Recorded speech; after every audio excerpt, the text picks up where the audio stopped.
Welcome back to Stack Lessons, 20 questions today, focused on agentless threat detection, VPC perimeter controls, and CAF perspectives. Quick reminder of the format. Question read aloud, 10-second countdown, answer revealed, then the explanation. Let's see how you do.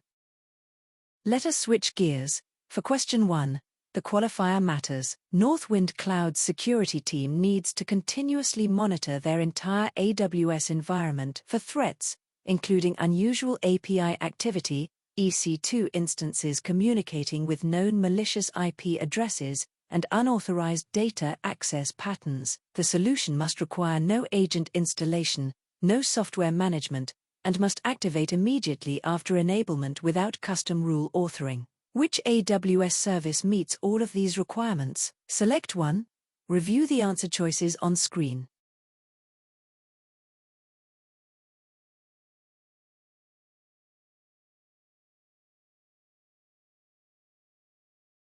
The correct answer is option B. 3 no constraints point to exactly one service. Amazon GuardDuty is a fully managed intelligent threat detection service that analyses AWS CloudTrail management events, VPC flow logs, and DNS query logs to detect malicious activity and unauthorized behavior. It requires no agents, no additional software deployment, and begins detecting threats immediately upon enablement using built-in AWS threat intelligence feeds and machine learning models. Amazon Inspector is a vulnerability assessment service that scans EC2 instances and container images for known software vulnerabilities and network exposure, but it requires an agent on EC2 instances and does not detect behavioral threats such as command and control communication patterns. AWS Security Hub is an aggregation and orchestration service that collects findings from GuardDuty and other security services, but does not independently generate threat detections. AWS Config tracks resource configuration changes and evaluates them against compliance rules, but does not detect network-level threats, malicious IP communication, or compromised instance behavior. Let us switch gears. Question 2. Test each option against the full ask. Northwind Traders is designing their VPC security architecture. The security architect needs 2 distinct traffic control mechanisms, one that filters traffic at the subnet boundary and requires explicit rules for both inbound and outbound traffic independently, and one that filters traffic at the EC2 instance level, where return traffic is automatically permitted without additional rules. Which 2 AWS features fulfill these requirements? Select 2. Review the answer choices on screen.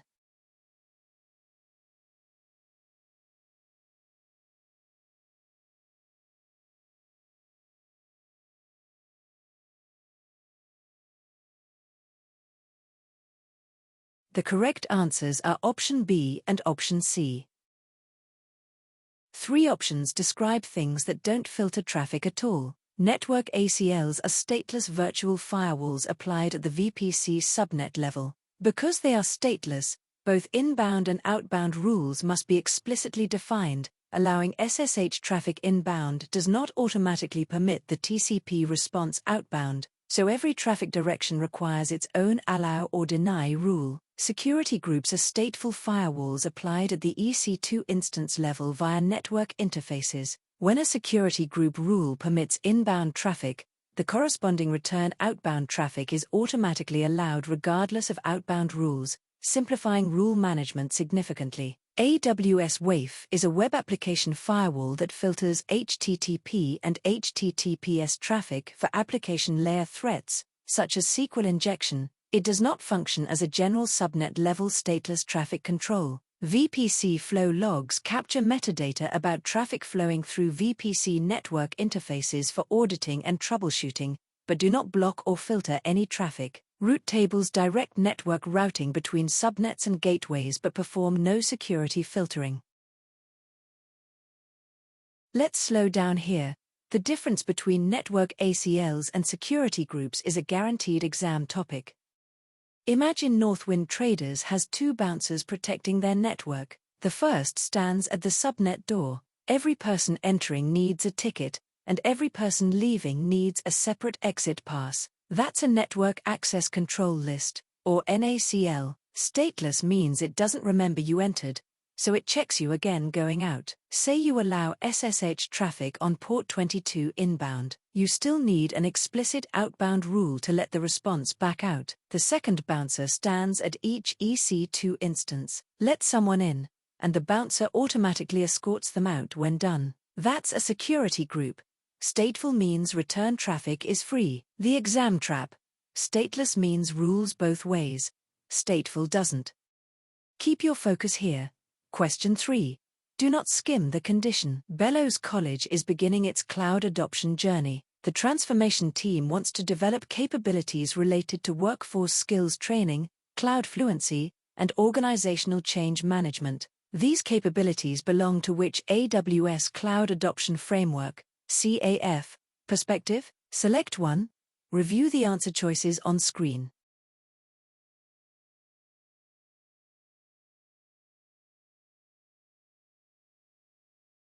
The correct answer is option D.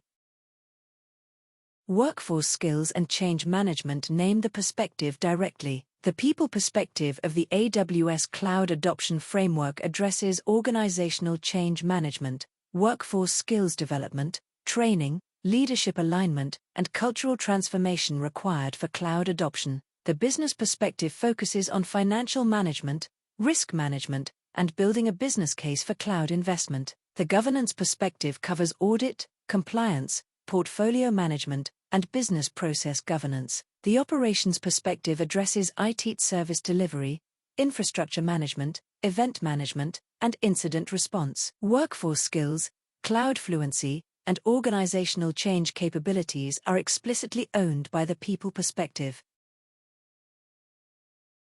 Keep your focus here. Question 4. Separate context from noise. Litware Media is migrating on-premises storage to AWS for 3 application teams. Team Alpha needs block storage that mounts directly to a single EC2 instance to support a transaction-heavy relational database. Team Beta needs a shared file system that multiple EC2 instances distributed across 3 availability zones can read and write simultaneously. Team Gamma needs to store petabytes of video archive files with infrequent access patterns and requires automatically scalable capacity without provisioning. Which combination of services should Litware deploy for Team Alpha, Team Beta, and Team Gamma respectively? Select one. Review the answer choices on screen.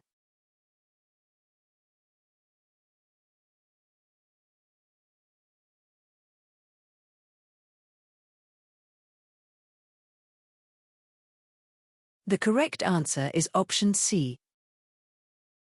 Match each team's requirement to its storage type, then order. Amazon Elastic Block Store provides persistent block storage volumes that attach to a single EC2 instance at a time, delivering the low-latency consistent IOPS performance that transaction-heavy relational databases require. Amazon Elastic File System provides a fully managed shared file system using the NFS protocol that can be simultaneously mounted by multiple EC2 instances across multiple availability zones, scaling automatically and supporting concurrent reads and writes. Amazon S3 provides virtually unlimited object storage that scales automatically without capacity planning, making it ideal for storing large volumes of video archives with infrequent access. Amazon EFS is not appropriate for a transaction database because it is a network file system rather than block storage and introduces additional latency compared to EBS. Amazon S3 cannot serve as a simultaneously mountable POSIX file system for distributed EC2 instances in a standard configuration.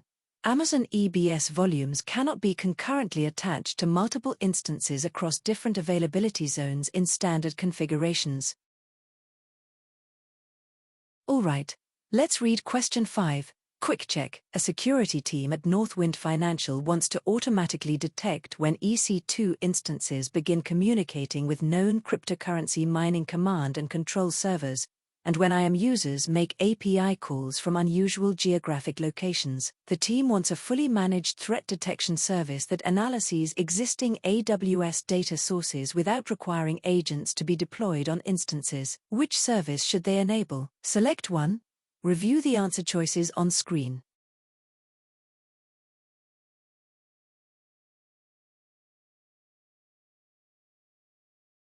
The correct answer is option B. Same agentless behavioral detection pattern. Same answer. Amazon GuardDuty is a fully managed threat detection service that continuously analyzes AWS CloudTrail event logs, Amazon VPC flow logs, and DNS query logs to identify malicious activity and unauthorized behavior. GuardDuty uses machine learning and threat intelligence feeds to detect threats such as compromised EC2 instances communicating with known malicious IP addresses, and anomalous IAM API call patterns from unexpected locations, all without requiring any agents deployed on instances. Amazon Inspector is a vulnerability assessment service that scans EC2 instances and container images for software vulnerabilities and unintended network exposure, but does not detect active behavioral threats such as command and control communications. AWS Security Hub aggregates and correlates security findings from multiple services including GuardDuty, but is a findings aggregator rather than a threat detection engine.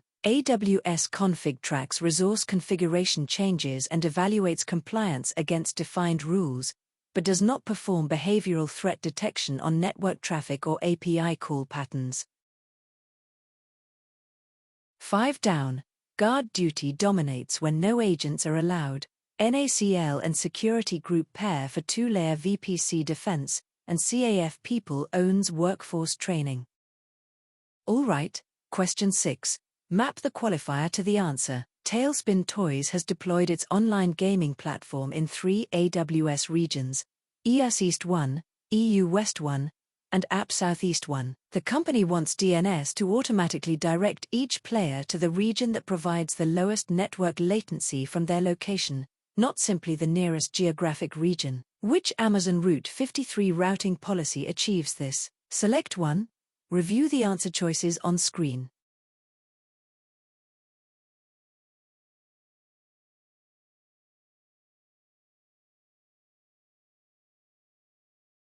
The correct answer is option B. Geographic proximity and lowest latency are not the same thing. Latency-based routing directs DNS queries to the AWS region that currently provides the lowest measured network latency for the requesting client. Route 53 uses real-time latency data between end users and AWS regions to make routing decisions, ensuring players are connected to the region offering the best network performance regardless of their geographic location. Weighted routing distributes traffic across multiple resources according to administrator-defined numeric weights. It is used for testing new deployments or distributing load by percentage, not for optimizing per-user latency. Geolocation routing directs users to resources based on the geographic location of their DNS resolver, such as routing European users to EU West 1. However, geographic proximity does not always equal lowest latency. A player in Europe might experience lower latency to US East 1 due to their ISP's network path, making geolocation routing suboptimal for performance. Failover routing is designed for active-passive disaster recovery, routing all traffic to a primary resource until health checks detect a failure, then redirecting to a secondary resource. Okay. Question 7. Separate context from noise. Adatum Technologies runs 24/7 production workloads that regularly shift between M5 and C5 EC2 instance families depending on computational demands. The finance team requires at least 50% savings compared to on-demand pricing without restricting the engineering team to a specific instance family or size. Which EC2 pricing option best meets these requirements? Select one. Review the answer choices on screen.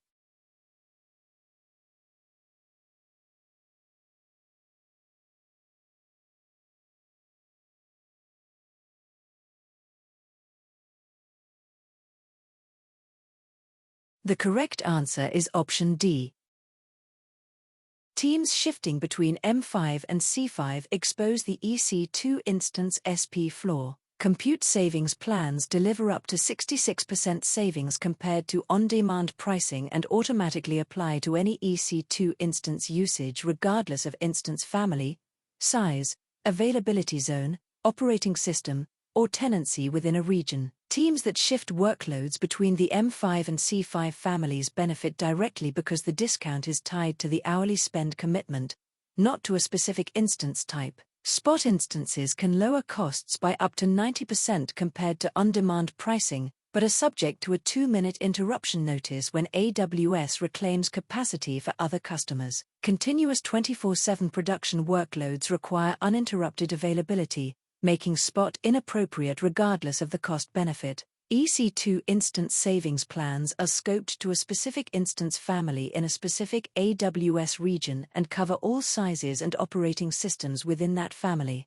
Usage shifted from M5 to C5 receives no discount from an M5 scoped plan, so cross-family migrations reduce effective savings below the 50% target. Regional standard reserved instances provide instance size flexibility within a single instance family for Amazon Linux with default tenancy. Purchasing separate standard REs for both the M5 and C5 families requires accurate per-family capacity forecasts, and any usage that shifts across families is billed at on-demand rates by the wrong RE type, reducing realized savings. Let's break down this one. The right EC2 savings plan depends on a few key questions. Imagine your team flips between M5 and C5 servers depending on the week. You need at least 50% savings, but you can't predict which family you'll need, so which plan fits? First, check the 24/7 requirement. Spot instances can be reclaimed with just 2 minutes notice. That kills production workloads. Rule out spot. Next, an EC2 instance savings plan is locked to one instance family. If you commit to M5 but run C5, that C5 usage bills at full on-demand price. Your savings collapse below 50%. Compute savings plans work differently. You commit to an hourly spend amount, and the discount applies automatically, any family, any size, up to 66% off. That's the flexibility this question rewards. Okay. Question 8. Pick the complete answer. An enterprise is conducting an AWS Cloud Adoption Framework, CAF, readiness assessment. One team is responsible for evaluating workforce skill gaps, designing cloud training programs, and managing organizational change communications. A second team is focused on evaluating architecture patterns, planning infrastructure design, and assessing application modernization approaches. According to the AWS CAF, which two perspectives do these two teams respectively represent? Select 2. Review the answer choices on screen.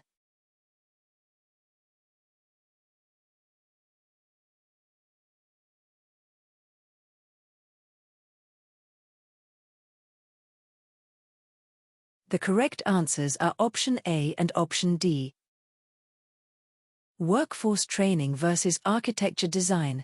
Two perspectives, two teams. The people perspective in the AWS CAF encompasses organizational capabilities related to workforce transformation, including culture evolution, resource management, training and skills development, and organizational change management. This directly maps to the team managing skill gaps, training programs, and change communications. The platform perspective covers capabilities related to architecture patterns, application modernization, data architecture, and infrastructure and networking design, which directly corresponds to the team focused on cloud architecture and infrastructure planning. The governance perspective focuses on audit, compliance, risk management, and portfolio governance rather than workforce development. The operations perspective covers IT service delivery, application management, and event and incident management rather than strategic architecture planning. The business perspective addresses financial management,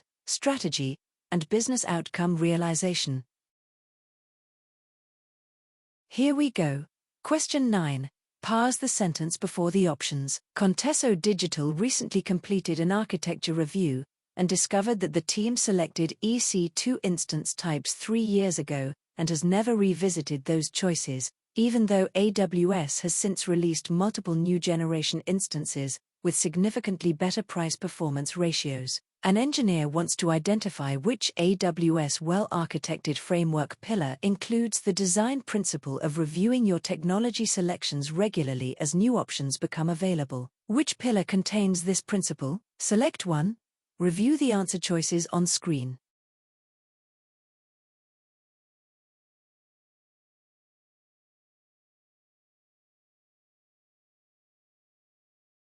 The correct answer is option A. Technology currency looks like cost optimization, but belongs to performance efficiency. Performance efficiency is the pillar that emphasizes selecting the right resource types and sizes for workloads, and continuously reviewing technology choices as AWS releases new services and instance generations. One of its core design principles is to review your selections over time. The instance type that offered the best price performance 3 years ago may be significantly outperformed by newer generations. A complementary principle called mechanical sympathy encourages understanding how the underlying hardware works so teams can choose technology that aligns naturally with their workload characteristics. Operational excellence focuses on running and monitoring systems effectively and improving processes and procedures over time. Reliability is concerned with workloads performing their intended functions correctly and recovering automatically from failures. Cost optimization is concerned with avoiding unnecessary expenditure and understanding where money is being spent, which may overlap in outcome with right sizing but is driven by cost awareness rather than technology currency. Next up, question 10. Classic exam trap. Contesso Limited has migrated its customer database to Amazon RDS for MySQL. The compliance officer needs to understand which security responsibilities have transferred to AWS, and which remain with Contesso under the AWS shared responsibility model. Which 2 security responsibilities are owned by AWS for an Amazon RDS managed database? Select 2. Review the answer choices on screen.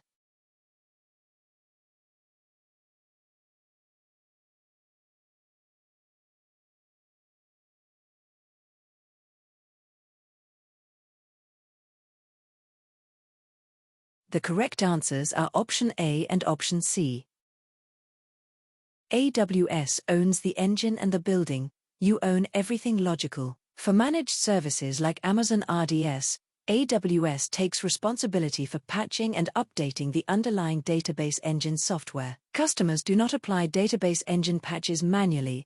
AWS handles this as part of the managed service contract, including scheduling maintenance windows for applying updates. AWS also maintains complete responsibility for physical security of all data center facilities, hardware, and networking infrastructure worldwide. Choosing and managing encryption keys is a customer responsibility. Even though RDS supports encryption using AWS KMS, the customer decides whether to enable encryption and which key to use, including creating and controlling customer-managed KMS keys. Defining IAM policies is a customer responsibility. The customer must create and manage IAM permissions for all users, roles, and services that interact with their RDS instances. AWS never creates IAM policies on behalf of customers. Configuring security groups is a customer responsibility. Security groups act as virtual firewalls at the instance level, and the customer must define which IP addresses and ports are permitted to connect to the RDS instance. AWS does not manage these access controls. Halfway through, latency routing beats geolocation for performance, compute savings plans flex across instance families, and AWS owns engine patches plus physical security for RDS. Next up, question 11. Look for the constraint that matters. Adatum e-commerce has built an order processing system. When a customer places an order, the system must simultaneously notify an inventory service to reserve stock, a shipping service to prepare fulfillment, and an email notification service to send an order confirmation. The team needs to decouple these downstream services from the order placement event so all 3 are notified at the same time. Which AWS service should they use to broadcast the order event to all 3 downstream services simultaneously? Select 1. Review the answer choices on screen.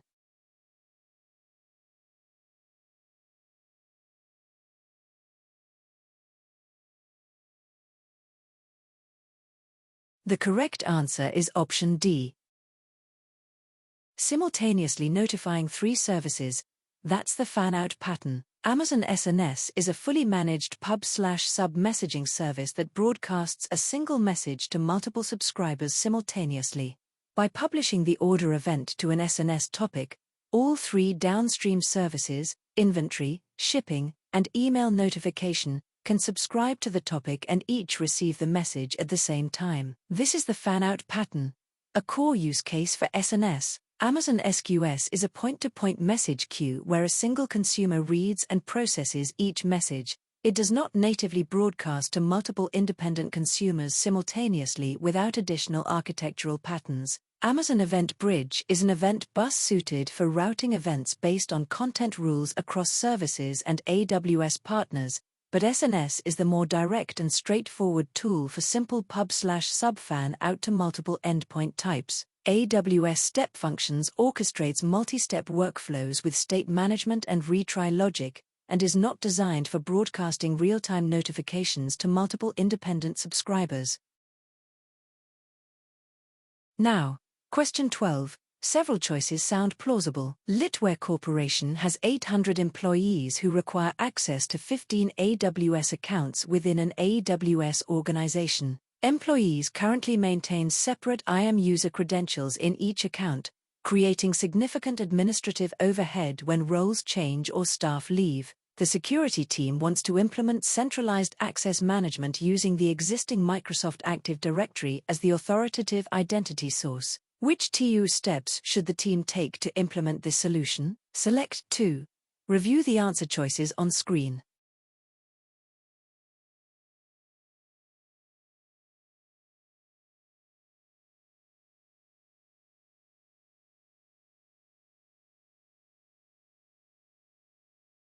The correct answers are option B and option C. One identity source driving 15 accounts. Identity Center is the answer. Enabling AWS IAM Identity Center and connecting it to the corporate Microsoft Active Directory establishes the AD as the authoritative identity source. Employees authenticate once with their existing corporate credentials through a single sign-on portal and access all assigned AWS accounts without separate AWS usernames and passwords. When an employee leaves, disabling their Active Directory account immediately revokes access across all 15 AWS accounts from a single place. Creating permission sets in AWS IAM Identity Center and assigning them to Active Directory groups defines what actions employees can perform in each account. Permission sets act as reusable role templates. When an employee's group membership changes in Active Directory, their AWS permissions update automatically across all assigned accounts. This eliminates the need to modify 15 separate accounts individually when job roles change. Creating individual IAM users in each of the 15 accounts multiplies the administrative burden. 800 employees across 15 accounts means up to 12,000 IAM users to manage. Updating permissions when roles change requires independent edits in each account, which is precisely the problem the team is trying to eliminate.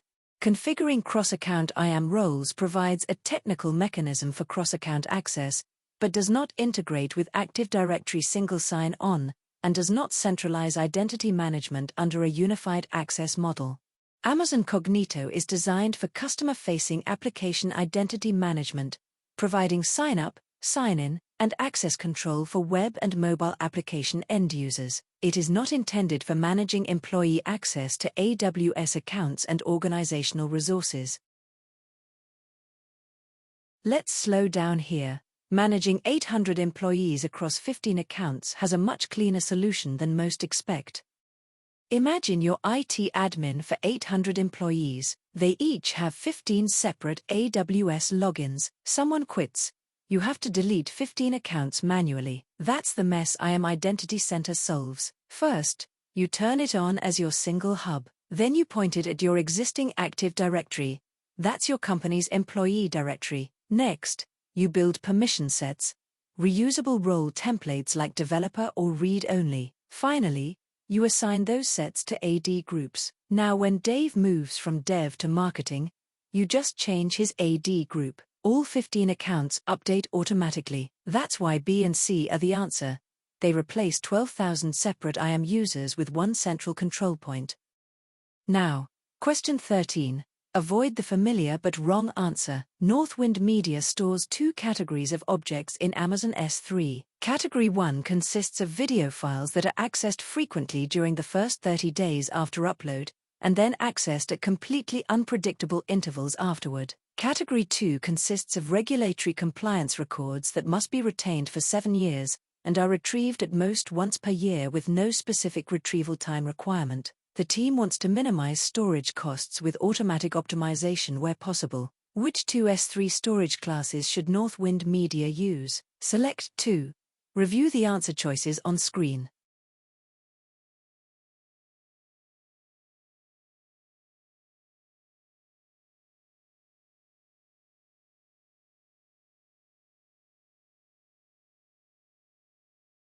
The correct answers are Option B and Option C.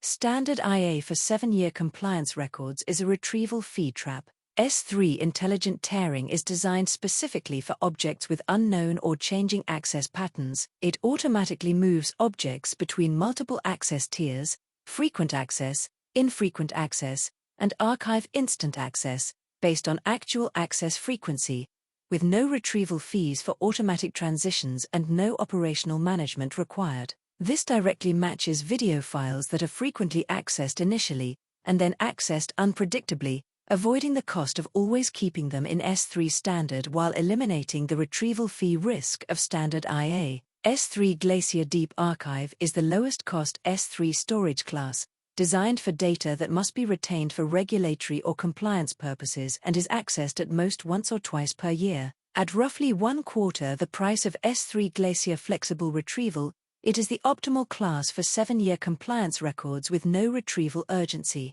S3 Standard is appropriate for frequently and consistently accessed objects, but does not automatically optimize costs when access patterns change. S3 Standard IA charges a per GB retrieval fee that can negate savings if access is more frequent than anticipated, and it does not provide the archive tier pricing appropriate for 7-year compliance records. S3 One Zone IA stores data in a single availability zone at reduced cost, but with lower durability, making it inappropriate for long-term compliance records that must be reliably retained. Let's slow down on this one. 2 storage classes, 2 very different jobs, 1 tricky choice. Imagine you upload 10,000 video files, they get tons of views the first month, then silence, or a random spike 6 months later. That is exactly what S3 intelligent tiering is built for. It watches each object and moves it to a cheaper tier automatically. After 30 days without access, it drops to the infrequent access tier. After 90 days, it drops to archive instant access. No retrieval fee for those automatic moves. The only charge is a small monitoring fee, about $0.0025 per 1,000 objects per month. S3 Standard IA, the infrequent access class, would bite you. If views pick back up, you pay per gigabyte. For 7-year compliance records, Glacier Deep Archive wins. It costs roughly $1 per terabyte per month, the cheapest class AWS offers. Let us keep moving. Question 14 is up. A solutions architect at Fourth Coffee is presenting the financial case for migrating from an on-premises data center to AWS. The CFO wants to understand the fundamental cost model difference. Which statement most accurately describes how cloud computing changes the financial model compared to traditional on-premises infrastructure ownership? Select 1. Review the answer choices on screen.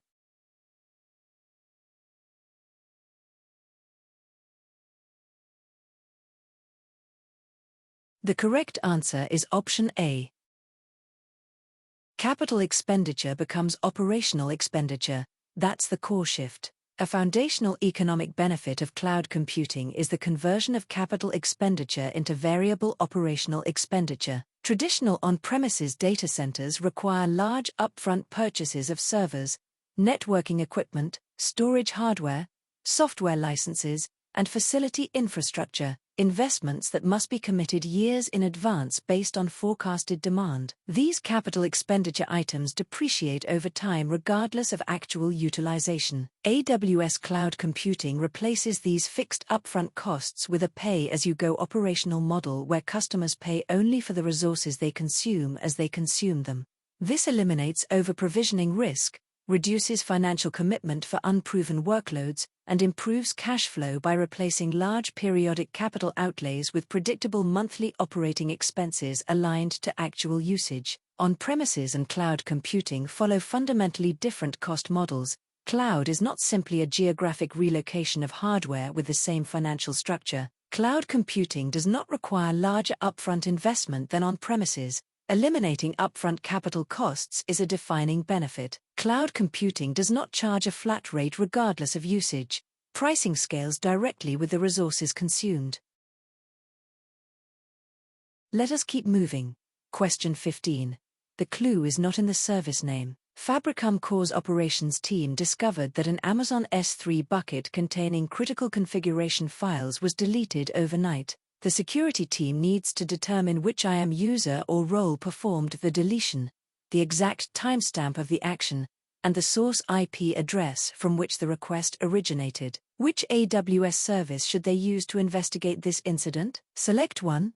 Review the answer choices on screen.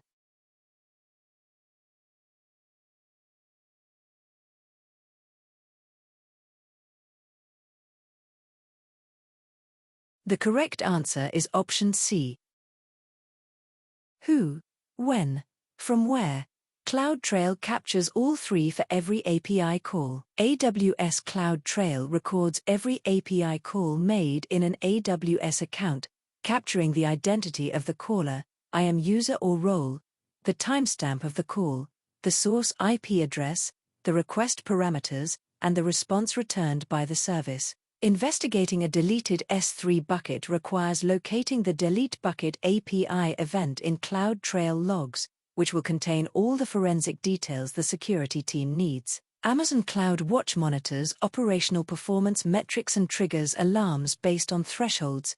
It tracks how a system is performing, not who performed a specific action or what request parameters were used. AWS Config continuously monitors the configuration state of AWS resources and can show what a resource looked like at any point in time, but it records configuration drift rather than detailed API call forensics, including caller identity and source IP. Amazon GuardDuty is a continuous threat detection service that analyzes CloudTrail data and other sources to surface suspicious behavior, but it is a detection service that produces findings rather than a tool for ad hoc investigation of specific historical API events.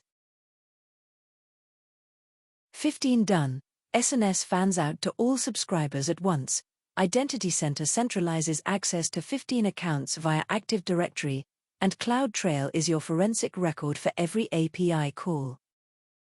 Time for another one.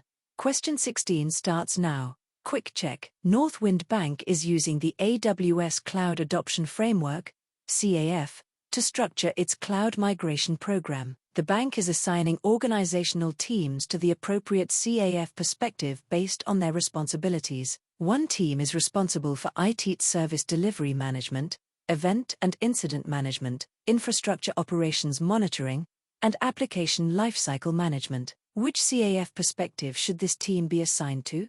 Select one. Review the answer choices on screen.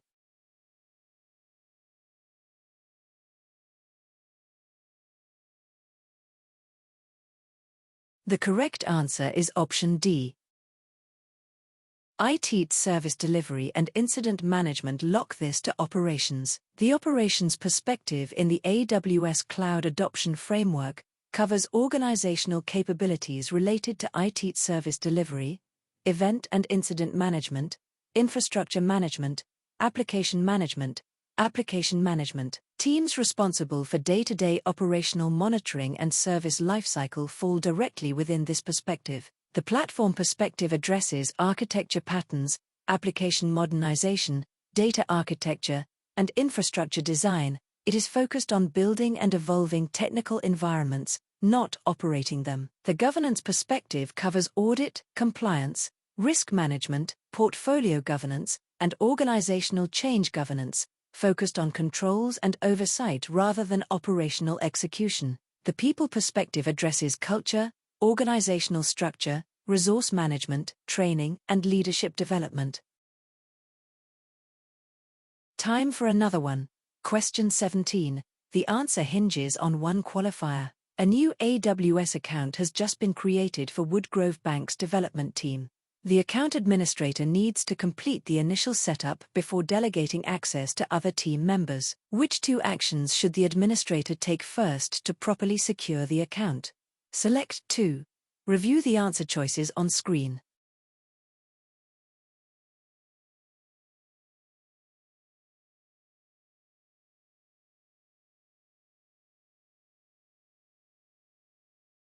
The correct answers are option B and option D.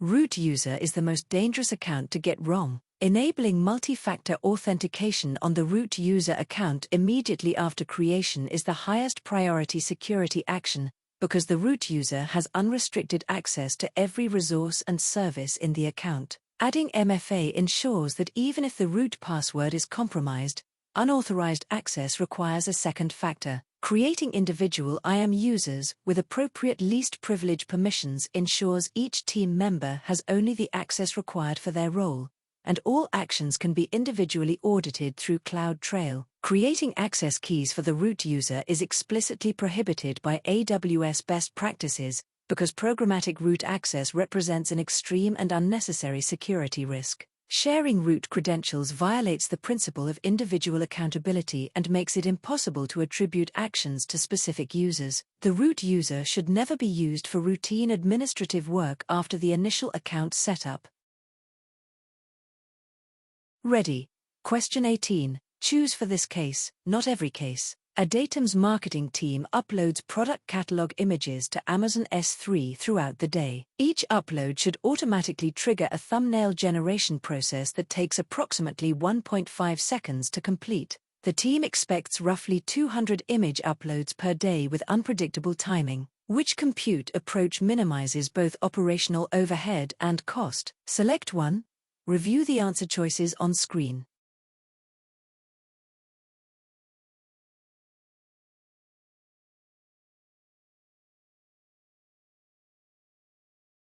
The correct answer is option C. Short, infrequent, event-triggered.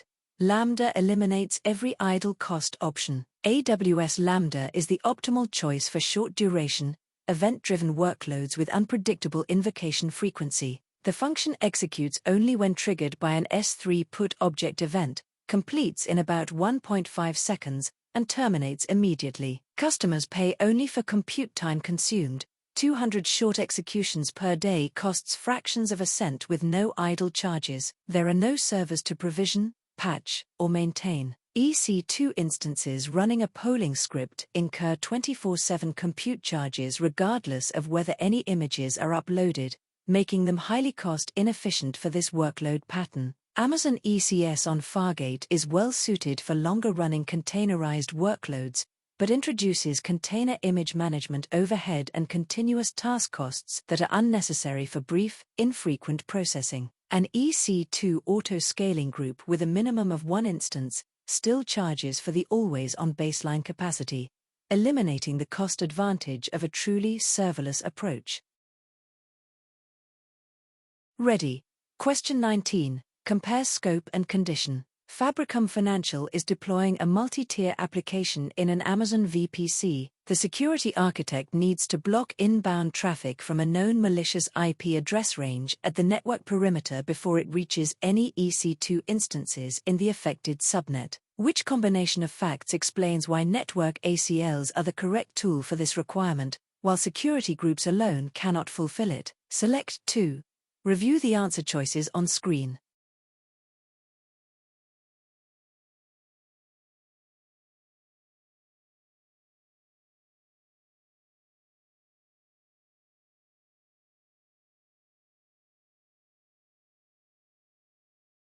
The correct answers are option A and option B. Options C and D describe stateful and stateless backwards. That's the trap. Network ACLs support both ALO and DENI rules and operate at the subnet boundary, evaluating all traffic that enters or leaves the subnet regardless of which EC2 instance is the destination. This makes them the right tool for blocking an entire malicious IP range. An explicit DENI rule can be added to stop the traffic before it ever reaches any instance in the subnet. Security groups, by contrast, support only ALO rules. All traffic that does not match an ALO rule is implicitly denied, but there is no mechanism to write an explicit DENI entry targeting a specific IP range. An administrator can choose not to allow a range, but cannot actively block it while still permitting other traffic from overlapping CIDRs. For perimeter blocking of known bad actors, network ACLs are the only VPC native mechanism. Security groups are stateful, not stateless. When inbound traffic is allowed, the corresponding return traffic is automatically permitted without any additional outbound rule. It is network ACLs that are stateless, requiring administrators to write explicit rules for both directions of a flow. Network ACLs apply at the subnet level, not at the individual instance level. Security groups are the per instance, or per any, control. Let's slow down here. The question stem is loaded with clues about network ACLs. Imagine a bouncer at the club door versus a guard at each table. Network ACLs are the bouncer. They stand at the subnet entrance and can turn away an entire bad IP range. Security groups are the per-table guards. They only keep an allowed list. No block this IP rule exists. Say a bad actor controls 198.51.100.0 to 198.51.100.255. A security group cannot explicitly block that range. A network ACL can write a hard DNI. Traffic stops at the subnet boundary before any EC2 instance ever sees it. Now look at the question stem. 4 words are doing the heavy lifting: block, perimeter, before it reaches, and alone. Each one points you to network ACLs. Let us switch gears. Question 20. Map the scenario to the capability. Northwind Traders is conducting a well-architected framework review of their order processing system. The team discovers that a previous major outage lasted 6 hours because engineers had to manually rebuild infrastructure by following an outdated printed runbook. The review board wants to apply best practices from the appropriate pillar to prevent a recurrence. Which 2 actions align with the reliability pillar's design principles for recovering from infrastructure failures? Select 2. Review the answer choices on screen.